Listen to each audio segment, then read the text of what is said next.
Whether we believe in our capacity for self-government or whether we abandon the American Revolution and confess that a little intellectual elite in a far distant capital can plan our lives for us better than we can plan them ourselves.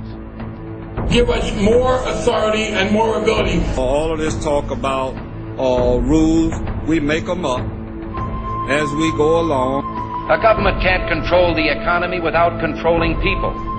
And they know when a government sets out to do that, it must use force and coercion to achieve its purpose. Put the legislation together to control the people. We go through the gate's closed, we'll go over the fence is too high, we'll pole vault in. If that doesn't work, we'll parachute in, but we're going to get health care reform passed. They also knew, those founding fathers, that outside of its legitimate functions, government does nothing as well or as economically as the private sector of the economy.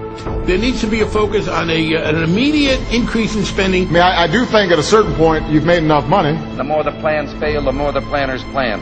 You're telling me we got to go spend money to keep from going bankrupt? The answer is yes, I'm telling you. We have so many people who can't see a fat man standing beside a thin one without coming to the conclusion the fat man got that way by taking advantage of the thin one. I think there are a lot of very rich people out there whom we can tax at a point down the road and recover some of this money. The trouble with our liberal friends is not that they're ignorant.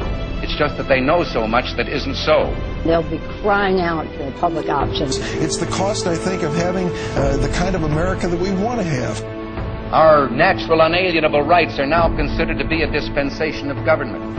And freedom has never been so fragile, so close to slipping from our grasp as it is at this moment. I don't worry about the Constitution on this, to be honest. What good is reading the bill if it's 1,000 pages? You have to pass the bill so that you can find out what is in it. Those voices don't speak for the rest of us. We'll preserve for our children this, the last best hope of man on earth. There have been times where America's shown arrogance. Well, I think it's time we ask ourselves if we still know the freedoms that were intended for us by the founding fathers.